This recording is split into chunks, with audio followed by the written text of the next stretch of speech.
Carlos, how much early this season are you seeing the same types of resilient characteristics that you saw in last year's group? Yeah, I think you could make a case right away. After this one, the last game in Miami, where at the beginning it was kind of tough early in the game, not much going, and then late we get some life, we create some traffic, bullpen comes in and keep us in the game, and we finally come through and get the big one, and just to finish the job.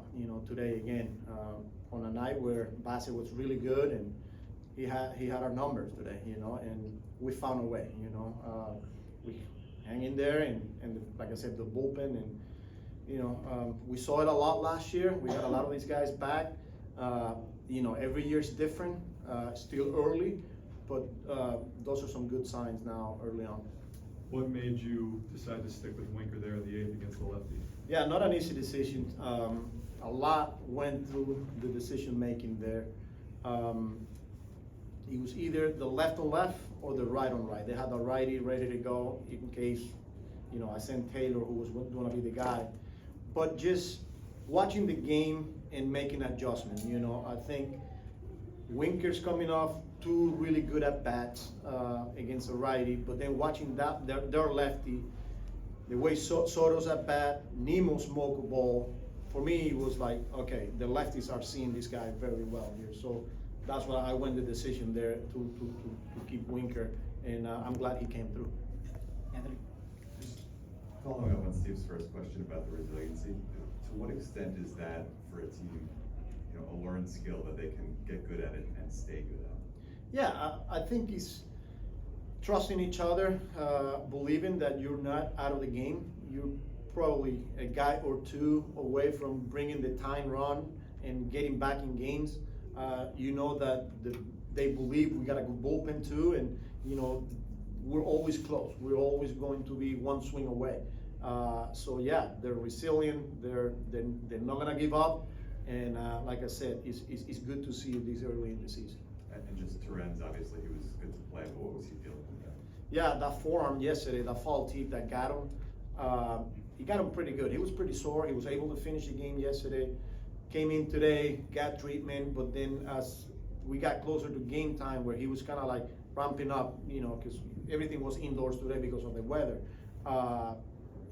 He went in and told the trainers that for him to go out there and maybe come out of the game in the first or second inning, he wasn't right for the team. So I talked to him and was like, I should be available once I get more treatment here and I get going or kind of get loose. And if you need me, I'll be ready to go. And that was the case today. I went in the game probably trying to stay away from him, but again, the situation of the game, I had a pinch hit there, and then he came in, and I'm glad that he got that single in the 9th inning. Down left. Carlos, what goes through your mind when they take Bassett out of the game? Like you said, he was cruising.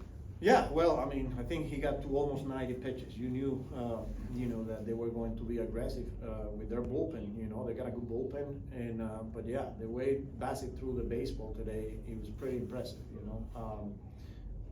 Kept us off balance, moved the ball in and out. That sinker was playing, where it's from hitting the lefties, backdoor to righties, every pitch that he throws, pretty much. But yeah, you're looking up and you threw 6 and 70 some pitches, and you're like, all right, he's gonna go back out, and which he did. Ended up giving them seven, I think he was. And then yeah, you got to take your chances. I'm glad our bullpen gave us a chance, and we ended up getting the double there. You're all right. Carlos, what do you think it is that makes Francisco so comfortable and so good in those late game situations?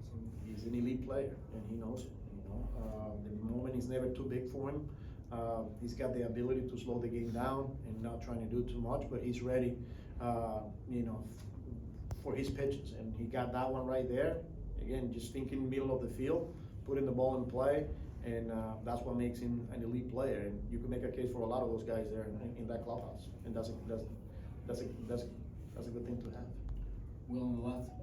Hey Carlos, you mentioned the bullpen a few times already. Just how beneficial has it been to have guys who go to those multiple innings for these comeback wins like Rosbon?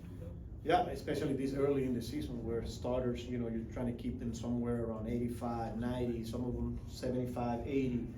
Having guys that can go multiple innings but still being able to come in, throw strikes, keep you in games, getting ground balls, getting swing and misses, whether it's a Budo, whether it's a Kranix, whether it's a Brasselman. Those are the three guys that we're asking multiple innings, and man, they're being unbelievable. Today, not much out of Canning lengthwise, and getting multiple innings out of Budo, Budo getting out of that jam with the bases loaded there, and then Brasselman, unbelievable. So we want to continue to need those guys, and they're here for a reason. And just when you have a player of Lindor's caliber, and he has one of those sort of statistical anomalies of slow starts, how nice is it to just see him have these types of moments early on? Yeah, it's, I don't know if it's coincidence but yeah, the past couple of years it's been hard for him early on, but he's showing really good signs, going the other way yesterday, going the other way today, getting that last, the line drive for the sac fly. That's, when he's going good, he's using the whole field. And we've seen that the past couple of days. Walking, yesterday I think he got 2 of them. Today against the lefty, walking, when he's getting on base, when he's using the whole field, that's when he's going well. In the middle. Carlos, in a night where obviously Lindor gets the spotlight, I would like you to talk about the guys who made that scenario possible. Huáscar and also Siri with the plate discipline, and also kind of disturbing the pitcher in the ninth inning. Yeah, that was a huge at bat. Tough right on right matchup there for Siri, and for him to find a way to get on base, which he did. Gets on base, and he's always a threat. People know that he's always going to try and steal, and wild pitch gets to second base. Torrens obviously putting the ball in play, not an easy read for Siri there. I thought Sarvi was a really good hold there, knowing what was coming behind him. And then but it's always, if Siri gets on with what's behind him, it's gonna be tough for all the teams. And last one in the middle. Luis Gonzalez, Quisqueya, how are you, Carlos? Good, how you doing? What did you like about Channing? He's not overpowering, but he looks very effective. Yeah, the way he used the slider, the changeup, it was really, really good today. Obviously, they drove his pitch count up, with, especially the bottom of the lineup. A couple of 0-2 foul balls, then a couple of walks. But man, I thought stuff-wise, slider was really, really good. Not only to get ahead, to get swing and misses, but the way he just used it overall. And the fastball was effective. I thought it was really good. All right, thank you very much. Yeah, I gave the shout out to the fans, man, I think it was like 30,000 people there. 37. Yeah, and on a game where the conditions are tough, nice going. Did you evaluate your night tonight? Yeah, obviously you gotta figure out a way to get deeper into the game there. Kind of left the bullpen out to dry there, but picked me up big time, and just a really good team win. I know you're heavily using that slider and the changeup a little more than you have in the past. Just what's your comfort level through these 2 starts? I know you did it in spring as well, just with the new pitch mix. Yeah, I feel good about it. I think I learned some stuff today about kind of how to deploy it. Because obviously teams are going to see that I'm throwing a lot, so they're going to have a certain approach against me. So just have to figure out ways to, like a team like them, they're kind of waiting me out and make me throw a lot of pitches. So just need to attack the zone a little bit more and limit some of those walks and long ABs. What was it like pitching those conditions? What were the challenges, I guess, with the cold, wet weather? It wasn't too bad, honestly. I think warming up before the game was probably the worst of it, playing catch, but after that it was not too bad. How challenging is having the last minute change on terms of catchers, and how you adapt to that situation? Not too difficult. We had our meeting before the game where Sanger was in there, so we're constantly communicating, and I think Sanger had a really good idea of what the game plan going into the game was, and he did a great job. You feel like you got more stamina left, or it was the right time to leave the game? I understand getting taken out right there. Obviously, just got to go get that first hitter in that inning is probably a little bit of a different story. What do you kind of attribute the pitch count to? Just the amount that you had to work today. Yeah, I think there were some long ABs. Some of those lefties had some long ABs fouling off all the pitches. Obviously, a couple of those walks. But like I said, I think it's just figuring out a way to deploy my arsenal a little bit better. just knowing when I can kind of attack guys and not need to be so fine or make perfect pitches. That's Kalina's dad. He's got the really cool playground in the backyard. You want to go give him a hug? Okay. We'll give him a hug after. All right. Jesse, did Ren know her daddy was so fast? Is Daddy fast? Are you faster than Daddy? Yeah. Ren's dad didn't know he's fast, and I don't think he is fast.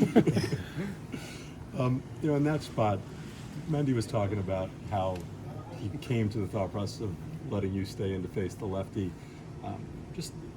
You've been around Carlos Mendoza. What does it mean to have a manager that thinks the game the way that he does there and uses his eyes with what he's seeing? Yeah, it's amazing. Right before I went to the on-deck circle, he said, this is your at-bat. And it pumps you up, you know. It's awesome playing for him. It's a blessing. Extremely grateful.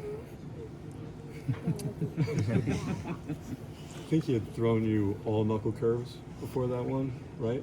No, he went sinker, then knuckle curve, Okay. and then I think 3 knuckle curves. 3 knuckle curves. So when you see those 2 knuckle curves before, how much did that help with what you were ultimately able to do on that pitch? Yeah, it kind of helps you gauge a starting point on where you want it to start. But once you get to 2 strikes, you just want to battle and put the ball in play. And I was just happy to found some grass. Jesse, you've had a lot of big hits in a still relatively small amount of games with the Mets.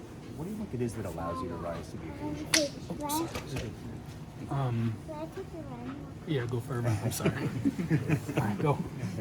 Honestly, I'm just so grateful to be here. We have so many talented guys on this team, and anytime you could come up and try to help the team win, that's what you play for. So yeah. You hadn't had a triple since 2021. What's it like having 2 in the I same? had 2 in the playoffs. In the playoffs, yeah. Wait, did I have 3 in the 2 playoffs? of those 2 in the playoffs. Nah. See, I'm not that fast. Yeah, I just put your head down and run as fast as you can. Look at Sarby, and then I have no idea. Jesse, we know the type of relationship you have with this fan base on a Saturday night and pretty tough weather out there. To have that fan base as locked in as they were, what did that say about them? Yeah, it's incredible. They were loud all night. The countdown with the pitch clock is amazing. We're gonna need them. We're gonna need them all year.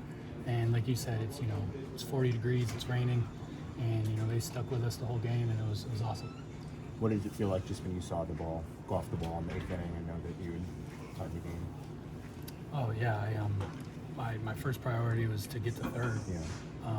And then after that, you're happy. You're extremely happy. It's this is about winning, and it's about so much bigger than yourself. And whenever you can help, it's fun. Bassett was able to handle pretty much everyone else besides you. What were you able to see against him? He's really good, man. He commands both sides of the plate, up and down. I just want to be aggressive, but kind of attack what I want to attack. And he pitched very well, and it was cool that we got out of there with the win. Looking back, how meaningful it's been this kind of resurgence since last year joining the Nats, then been trading here, and everything you have accomplished so far?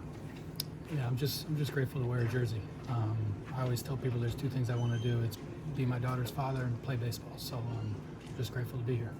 Lots of teams kind of talk about resiliency and ability to win games like this, but how unique is this team in your experience, their ability to actually kind of do that regularly when they get in these spots?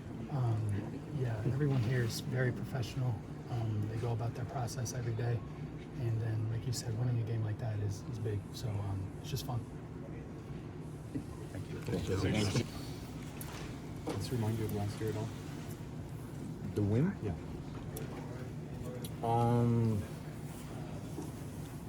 It reminds me that we have a group of guys that are going to compete, that are going to fight.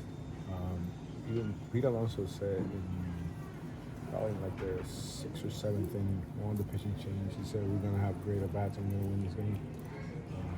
And Bailey, Vientos, and me, we all looked at each other and said, yeah, we're going to win this game. And yeah, we had good at-bats towards the end of the game, and that's something that the hitting coaches have preached, to continue to have good at-bats the whole entire game. And it's starting to. I think it's part of our culture. When you drew the walk in your previous at-bat before the walk, you were pretty fired up. Is that where that kind of came from? Yeah, I mean, when I had that walk, my whole mentality was that one of the best hitters in the game help us tie this game. You know, it was, my job as a lead-off guy was to have a good at-bat and get on base for the guys behind me that are having so far a good year. Traditionally, just for your career, you've always gotten off to a slow start. This has been very different. How has that felt for you? Just what have you been doing? I mean, just trying to have good at-bats. The hitting coaches, Chavez, Jeremy, Rafa, they've been just pushing me and keeping me on pace, keeping me on track. Jeremy giving me good scouting reports towards the end of the game, what to expect, what to look for. Right now, it's not about me. It's about getting on base for the guys behind me. You know, Nemo's been swinging the bat very well. Pete's been swinging the bat outstanding. Soto as well. So it is my job to have good at bats and be on base for them. What's your mindset there in the ninth in that at bat? We have one of the fastest guys on third base, so it made it pretty easy for me in sense of like I just gotta barrel the baseball, It wasn't even picking a spot to where to hit it. It was just get a good pitch and barrel it and see if he was going to score. You know, it's pretty electric when he hits a base. Francisco, para Grandes los Deportes en República Dominicana, apenas 10 días, pero ¿qué de especial tiene este equipo que tiene una capacidad de resiliencia y también múltiples protagonistas para venir de atrás? Una capacidad bien grande, entiendo. Hay muchos muchachos que se enfocan y se llenan de orgullo de tener buenos turnos, y eso es lo que estamos tratando de hacer, tener buenos turnos, pasar el batón, no tratar de hacer el R. Al final del día tú tienes buenos turnos, ves buenos picheos, eventualmente vamos a terminar avanzando. ¿Qué nos puede decir de actores secundarios que hicieron posible ese fly de sacrificio, como Huáscar Brazoban con los 7 outs que sacó y también José Siri? Bueno, ellos son los verdaderos héroes. Yo soy el que va a salir en los highlights, pero los héroes de este juego, Brazoban, Buto, Siri, Torrens, Winker, eran gente que fueron los principiantes para llegar a donde estábamos. Francisco, what allows you to be comfortable in those situations late in the game? I mean, you look at our lineup, I see Soto, Pete, Nemo, Vientos. It's like, if I don't get it done, they're gonna get it done, you know. So it's one of those where the front office they continue to put good teams together, and if I don't get it done, Soto will. If Soto doesn't get it done, Pete will. If Pete doesn't, Nemo will, you know. And then Vientos, and it's just like hitting is contagious, and they've been having great at bats, and they're passing it on to me. Whether it's you personally or the team as a whole, how do you kind of keep that optimistic mindset on kind of a miserable, cold, windy night? You're not scoring early. But like, how do you kind of keep the energy up in this situation? You stay in the moment. You know, you understand that you got to play 27 outs. You understand that you have to stay the course. And it's cold on the other side of the dugout too. You know, the pitcher Bassett was cold. You know, and I'm sure Canning was cold too. So you know, you just got to go out there and try to put the best at bats that you can, and hopefully you end up on top. You know, Bassett had a great start today. Canning had a fantastic start as well. You know, and then it came down to our bullpen and our offense, and towards the end we played a really good game. So you just rely on each other, and you know that it's not about what you do, it's about what we all do collectively. How much of a lift did Jesse give you guys? You know, when the offense was kind of struggling a little bit, he kind of was there to have some big hits for you guys. I love it. When Jesse starts doing crazy stuff in the bases, you know, he's locked in. He definitely helped us. You know, he was the one that sparked us today. You know, he had a great game plan coming into the game. He executed it as good as it comes. And for him to think 3 in the second one, the first one, yeah, but the second one he was just going 3 all the way. And it's just it shows that he wanted it, you know, and everybody felt that energy that he had today, and we came on top. You getting any more comfortable in these cold April days? Nah, today was not comfortable. It was cold. But it's just part of the grind, you know. Sometimes you're gonna have good days, sometimes you're gonna have bad days. You stay the course, stay within yourself, and to be quite honest, April is just another month. It's just sometimes there's not a lot of numbers to show, you know. But you just gotta put your head down and work. You know, it's not a thing. I hate an April before, so it is what it is. Echándolo a Cybermetrics and Player Development a un lado, me gustaría que hablaras de la cotidianidad y química que tienen ustedes. Te íbamos a hablar con Jesse sobre su niña, cómo juega con tus hijas. ¿Qué tan importante es eso en un clubhouse? Súper importante. Cada cual aquí uno juega para su familia, entiendo, uno juega para fanáticos, para la organización, pero para su familia y conocernos, entender por la razón por la que cada uno juega. Es bonito, ¿entiendes? Y Winker es mi hermano, el de chiquitito, y es mi vecino también, las nenas juegan en la comunidad y me imagino que van a ir a la misma escuela y bueno, lo tendré de pana por mucho tiempo. Para mí es importante que nosotros, todos los jugadores aquí tengan buena química y porque al final del día cuando ganemos vamos a ganar todos en conjunto con nuestra familia.